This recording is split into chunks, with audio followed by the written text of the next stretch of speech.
पर जैसे जैसे लखीमपुर खेरी का इंसिडेंट हुआ था, और वो टेनी अभी भी जो हैं वो he still an important person BJP के लिए। तो ऐसे कई इंसिडेंट्स हैं, उसको लेकर जो वहाँ पर जो समाजवादी पार्टी है, it has been successful in saying कि अगर कोई बीजेपी के साथ है तो वह वाइट वॉश हो जाते हैं उनके सारे क्राइम्स। मैं यही तो कह रहा हूँ कि सुप्रीम कोर्ट जो कमेटी बनाना चाहती थी, राज्य सरकार ने सहमति दी। सुप्रीम कोर्ट जिस जज के नेतृत्व में तपास करना चाहती थी, राज्य सरकार ने सहमति दी। राज्य सरकार ट्रांसपेरेंसी से काम कर रही है, तभी तो सुप्रीम कोर्ट की इच्छा के अनुसार सारे निर्णय करती है। आप डबल इंजन सरकार के बारे में काफ़ी बारी कह चुके हैं अपने स्पीचेस में।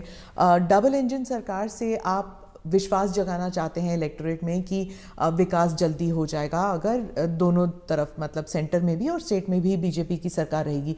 लेकिन कुछ लोग समझते हैं कि इससे एक धमकी की तरफ देखते हैं कि अगर डबल इंजन सरकार नहीं है तो विकास में गतिरोध आ सकता है, वह विकास मतलब गाड़ी आगे नहीं चलेगी अगर ये डबल इंजन सरकार नहीं होगी तो। देखिए, परिवार में भी माँ बाप हमेशा सभी भाइयों बहनों को कहते हैं कि देखो भाई, हम सब मिलकर के इस दिशा में जाएं तो सब अच्छा होगा, और सब उसी दिशा में प्रयास करते हैं। कोई एक दूसरे के विपरीत नहीं करता है। इतना बड़ा देश है, अगर हम एक दूसरे से विपरीत करेंगे तो हमारे संसाधनों नष्ट हो जाएंगे, हमारे देश की भलाई करने की गति रुक जाएगी। और इसलिए देश के लिए बहुत आवश्यक है कि लोगों के कल्याण के काम हम मिल बैठ के करें और ज़्यादा तेजी से करें। और उसमें भी अगर हम राजनीति करने जाएंगे, मेरा राज्य है, मैं मेरी मर्जी से करूंगा, ऐसा करेंगे तो कितना नुकसान होता है। मैं एक योजना बताता हूँ।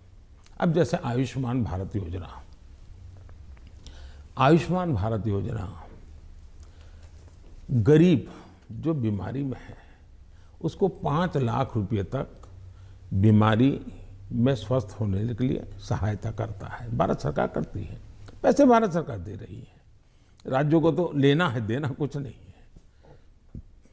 कुछ राज्यों में अपनी अपनी योजनाएं हैं, हमें कोई इससे इतराज भी नहीं है। हम नहीं कहते कि योजना बंद करो, लेकिन इससे फायदा ये होता है कि मान लीजिए उत्तर प्रदेश का कोई नागरिक है और केरल गया हुआ है और वहां उसको कुछ हो गया, तो ये योजना ऐसी है कि केरल में भी उसको ट्रीटमेंट मिलेगी। उसको उत्तर प्रदेश में ही बीमार होगा तो लाभ होगा, ऐसा नहीं, केरल में। इसका मतलब कि आयुष्मान भारत योजना से जोड़ना मतलब दोनों इंजन जुड़ जाएंगे तो गरीबों को लाभ होगा नहीं होगा। लेकिन कुछ राज्य ऐसे हैं जिनको लगता है नहीं, हम आयुष्मान भारत से नहीं जोड़ेंगे। दिल्ली में क्या ऐसी सरकार है?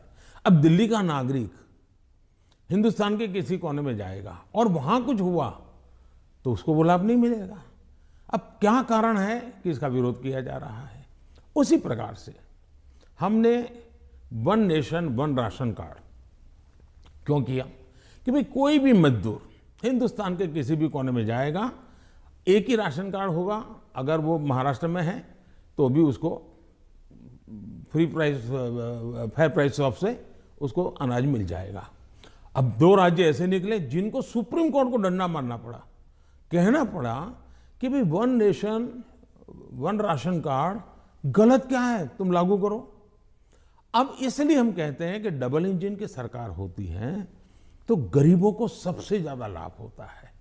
अब जैसे जीएसटी कानून आया, पहले हमारे देश में हर जगह पर टैक्सेशन की सिस्टम इतनी अलग अलग थी कि विदेश के निवेशक जो होते थे उनको बहुत दिक्कत होती थी। भाई हमें एक राज्य में अगर कारखाना लगाते हैं तो हमें वहाँ इस प्रकार का प्रॉब्लम होता है, दूसरे में लगाते हैं तो दूसरा होता है।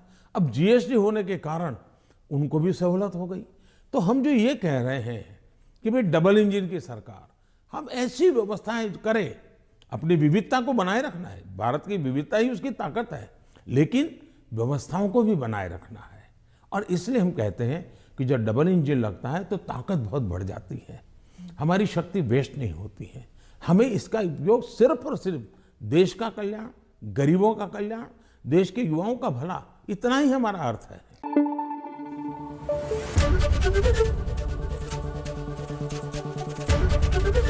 एबीपी न्यूज आपको रखे आगे।